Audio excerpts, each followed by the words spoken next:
Fala, guys nobre, tudo bem? Agora que já estamos craques em meia-vida, vamos estudar como podemos nos utilizar das propriedades dos elementos radioativos ao nosso favor.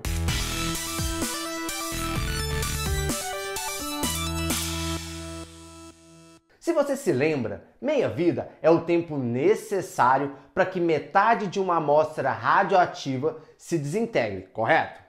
E que esse tempo ele é constante e regular para o mesmo elemento. Ou seja, se eu tenho lá o césio 137 e ele tem meia-vida de 30 anos, a cada 30 anos, de forma regular e constante, metade de sua amostra vai desintegrar, beleza? Agora, se você também se lembra, a meia-vida não depende de fatores como pressão, temperatura, estado físico e estado químico, correto? Então, por todos esses motivos, nós podemos utilizar a meia-vida para determinar a idade de objetos antigos. Imagine o seguinte, imagine que eu pego 5 gramas de césio 137, coloco dentro de uma cápsula, escrito que lá tem 5 gramas, e enterro essa cápsula aqui no quintal de casa. E aí passa muitos anos, alguém vai lá e acha essa cápsula, e ao abrir essa cápsula e fazer as medições, ele constata que ali tem 1,25 gramas de césio 137. Belezinha? Quantos anos se passaram desde que eu enterrei essa cápsula? Ora, nós sabemos, tá falando lá que tinha 5 gramas. Quando se passa uma meia-vida, nós temos que metade da amostra se desintegra, então vai sobrar 2,5 gramas. Se passa uma outra meia-vida, outra metade se desintegra, sobrando 1,25 gramas. Então passaram-se 2 meia-vidas até chegar nessa quantidade? Foi.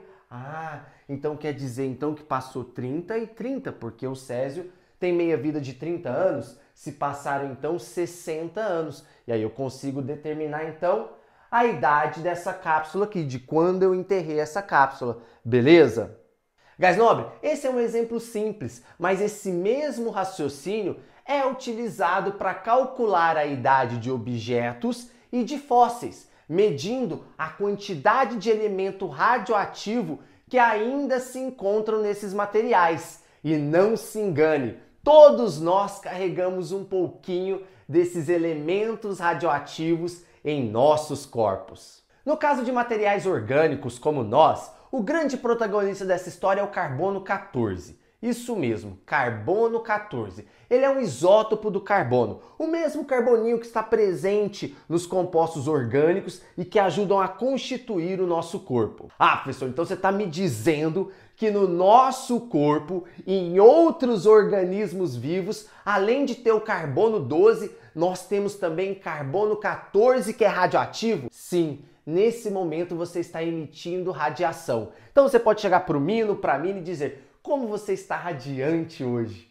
Tá bom, professor, entendi. Mas agora, como esse carbono 14 vem parar na gente? Bora dar uma olhada nessa trajetória do carboninho até chegar no nosso corpo? Vem comigo. Aqui, guys nobre, nas camadas mais superiores da nossa atmosfera, há a presença do ar atmosférico. E nós sabemos que o ar atmosférico é composto por oxigênio e também por nitrogênio. E esse nitrogênio, ele é bombardeado por nêutrons que vêm do espaço, que são os raios cósmicos, radiação cósmica, a radiação que vem do espaço. Então vem um nêutron lá do espaço, entra na nossa atmosfera e acerta o núcleo do nitrogênio. Uma vez que o nêutron entra dentro do núcleo desse nitrogênio, porque ele foi bombardeado por esse nêutron, gera uma instabilidade e esse nitrogênio ele decai. Ele emite um próton e ele se transforma em um carbono. Olha só, nós tínhamos aqui número atômico igual a 7, que é o nitrogênio. Você pode olhar lá na sua tabela periódica. Quando ele foi bombardeado com o nêutron, esse núcleo ficou instável e expulsou lá de dentro o quê? O próton. Olha que o próton veio aqui para fora. E como vocês sabem, o próton ele é a identidade do átomo. O número atômico é o que diz que o elemento químico é o que é. Então, quem tem número atômico igual a 7 é o nitrogênio. Mas agora, como ele expulsou um próton, ele virou o quê? Um carbono. Um carbono que tem massa igual a 14. E se você olhar na tabela periódica, a grande quantidade dos carbonos que existem na natureza, eles têm massa igual a 12. Tá? Então, esse daqui é um isótopo do carbono, porque é carbono, isótopos tem o mesmo número de prótons. Os dois são carbonos, porém, esse daqui tem 2 nêutrons a mais, tá? Então, ó, por isso que ele tem massa igual a 14 e ele é radioativo. Tranquilo? Ok, agora nós sabemos como ele foi formado. Mas como ele vem parar na gente? Bom, esse carbono 14 aqui, ele entra no ciclo do carbono, como se fosse um carboninho 12. Então esse carbono aqui, ele vai reagir com o oxigênio, formando CO2, só que agora é um CO2 que tem o quê? Carbono 14, e ele vai ser incorporado pela fotossíntese. E uma vez estando nas plantinhas, ele entra para a cadeia alimentar. Então, através da nossa alimentação, nós vamos o que? Colocando para dentro o carbono 14. Tranquilo? Gás nobre, agora, como nós sabemos, o carbono 14 ele é radioativo. Isso quer dizer que a qualquer momento ele pode sofrer um decaimento. Ele pode emitir uma radiação e decair, não é verdade? Isso quer dizer então que nós estamos perdendo carbono 14 da mesma maneira que nós estamos colocando carbono 14 para dentro do nosso corpo através da nossa alimentação, ok? Só que uma coisa muito interessante é que a quantidade de carbono 14 que está saindo do nosso corpo através desses decaimentos que ele sofre é igual à quantidade de carbono que a gente coloca no nosso corpo através da nossa alimentação.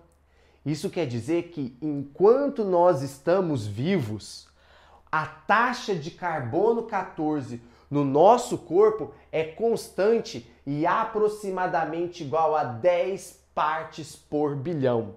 Beleza? Então, enquanto nós estamos vivos, nos alimentando, tá ok? A taxa, a concentração de carbono 14, não só na gente, mas em todos os organismos vivos, ela é mais ou menos igual a 10 partes por bilhão. Beleza? E o que acontece então quando você morre? Quando você morre, você para de colocar carbono 14 para dentro através da alimentação e o carbono vai sofrendo decaimento. Vai sofrendo decaimento, você para de manter essa taxa constante. Ela não é mais constante, porque agora o carbono só está indo embora, você não está se alimentando mais, você morreu. Não é verdade? E aí o que acontece? Imagine que um dia, né, alguém encontra um fóssil seu, vai lá e mede a quantidade de... Isso aqui é seu osso, tá bom? Vai lá e mede a quantidade de carbono 14 que tem nesse osso aqui e vai lá e chega à conclusão que esse osso aqui tem 2 partes por bilhão de carbono 14. Ora, basta ele fazer a meia-vida.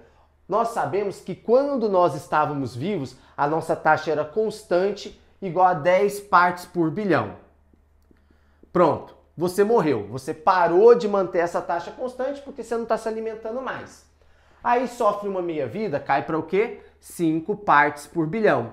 Sofre mais outra meia-vida, cai para 2,5 partes por bilhão. Ou seja, passaram-se 2 meia-vidas.